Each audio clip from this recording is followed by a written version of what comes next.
ये वीडियो उन बच्चों के लिए है जो बच्चे नीट का एग्ज़ाम दे चुके हैं या जिन बच्चों के कॉलेज में एडमिशन चल रहे हैं। बेटा, हो सकता है आप लोगों का कॉलेज में एडमिशन जिस सब्जेक्ट में चाहते हो उसके अकॉर्डिंग ना हो, और ये भी हो सकता है जब नीट का रिजल्ट आए आपकी मन मुताबिक आपको रिजल्ट ना मिले। हो सकता है कुछ बच्चों का एडमिशन हो जाए, कुछ का ना भी होए। अगर आपका ना भी एडमिशन हो, अगर नीट आप ना भी क्वालिफाई करो, तो बेटा इसका मतलब ये नहीं कि आगे कुछ नहीं है। निराश बिल्कुल नहीं होना। कुछ बच्चे जब रिजल्ट उनके मन मुताबिक नहीं आता तो उनको बहुत ज़्यादा निराशा होती है और वो सोचते हैं कि अब तो ज़िंदगी में कुछ नहीं बचा। आपने ऐसा बिल्कुल भी नहीं सोचना। एक रास्ता बंद होता है तो कई रास्ते खुलते हैं। हो सकता है आपकी ज़िंदगी में और ज़्यादा कुछ अच्छा लिखा हो। बच्चे निराश होकर ओवर थिंकिंग करने लग जाते हैं। आपने बिल्कुल भी ओवर थिंकिंग नहीं करनी।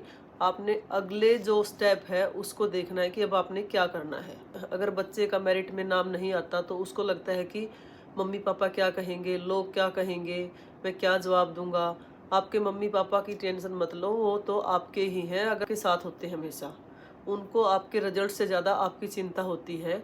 अगर आपकी सेहत सही है तो आप बहुत कुछ आगे और भी कर लोगे। लेकिन लोगों की चिंता मत करो। किसी के पास कोई टाइम नहीं है कि वो आपके बारे में सोचें। उनकी अपनी ज़िंदगी में बहुत प्रॉब्लम्स होती हैं, वो उनसे ही अपनी डील कर रहे होते हैं। हमें वैसे ही लगता है कि लोग क्या कहेंगे। अगर कोई लोग कहेंगे भी तो क्या कहेंगे, कहने दो, वो आपके लगते क्या है, कह के रह जाएंगे।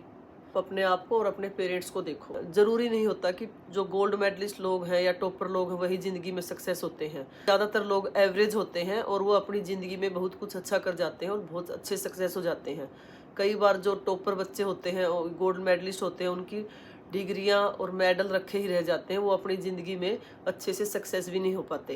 कई बच्चे ऐसे होते हैं जो 2-3 अटेम्प्ट के बाद एडमिशन लेते हैं, या फिर कई ऑफिसर्स ऐसे हैं जिन्होंने 2-2, 3-3, 4-4, 5-5 बार भी इंटरव्यू दिए हैं और उसके बाद उनका सिलेक्शन हुआ है। और बहुत सारे बिजनेसमैन भी ऐसे होते हैं जो फेल भी होते हैं और फिर उसके बाद फेलियर के बाद उन्हें सक्सेस मिलती है। इसलिए बेटा, ज़िंदगी कोई एग्ज़ाम रूम नहीं है। ज़िंदगी की रेस कभी भी ख़त्म नहीं होती। ज़िंदगी की रेस तो एक सर्कुलर पाथ या एक स्केटिंग रिंक लगा लो, उसकी तरह है। आप गोल गोल घूमते रहते हो। ज़रूरी नहीं कि आप हर लैप में सबसे आगे ही हो। कभी आप आगे रहोगे, कभी आप पीछे रहोगे। हो सकता है आप गिर भी जाओ, लेकिन एक बार गिर गए इसका मतलब नहीं कि आप उठोगे नहीं। आप उठोगे, फिर अपने आप को संभालोगे, फिर हो सकता है अगली बार आप आगे निकल जाओ। इसलिए कोई फ़र्क नहीं पड़ता। अगर रेस में आप डिस्क्वालीफाई भी हो जाते हो तो अगली बार आपको दूसरा मौका मिलेगा, आप फिर से आप क्वालीफाई हो जाओगे। इसलिए कभी भी हार नहीं माननी चाहिए। ज़िंदगी की रेस हमेशा चलती रहनी चाहिए। हार जीत हर व्यक्ति की ज़िंदगी का हिस्सा होती है।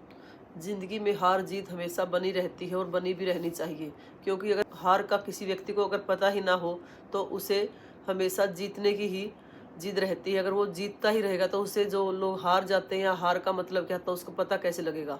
उसमें बहुत ज़्यादा अहम आ जाएगा इस तरह से। तो इसलिए हार जीत हमेशा ज़िंदगी के ही दो पहलू होते हैं। इसलिए हार और जीत हमेशा ज़िंदगी में आते रहते हैं और आते रहने भी चाहिए। किसी व्यक्ति को पहले जीत मिलती है, किसी को बाद में जीत मिलती है। सभी को एक साथ सक्सेस नहीं मिलती, लेकिन कभी ना कभी हर किसी को हार का सामना करना ही पड़ता है। अब चाहे कोई उदाहरण उठा के देख लो, चाहे कोई आपका पसंद का प्लेयर हो, आपकी पसंद का एक्टर एक्ट्रेस हो, या कोई पॉलिटिशियन हो, हर किसी की ज़िंदगी में उतार चढ़ाव आते हैं, फेल भी होते हैं और फिर उसके बाद उन्हें सफलता भी मिलती है। इसका मतलब ये नहीं कि वो अपनी ज़िंदगी से हार मान लेते हैं। हार कभी भी नहीं माननी चाहिए। और आपने देखा होगा बड़े से बड़े बिजनेसमैन, बड़े से बड़े एक्टर, बड़े से बड़े एंटरप्रेन्योर, पॉलिटिशियन, प्लेयर, कभी ना कभी जरूर उनमें एंजाइटी या डिप्रेशन की स्टेज से गुजरते ही गुजरते हैं। इसलिए सक्सेस ही सब कुछ नहीं होती। बस बेटा, अपना कर्म करो और कभी भी हार मत मानो, लगे रहो। और जब भी आप रात को सो तो आपको लगे कि जो मैंने आज काम किया है वो बहुत अच्छा किया है। आपको पीस ऑफ माइंड होना चाहिए। इसलिए किसी की भी चिंता मत करो। हार जीत लगे रहते हैं। ज़िंदगी एक रेस है और इसमें हमें लगे ही रहना है।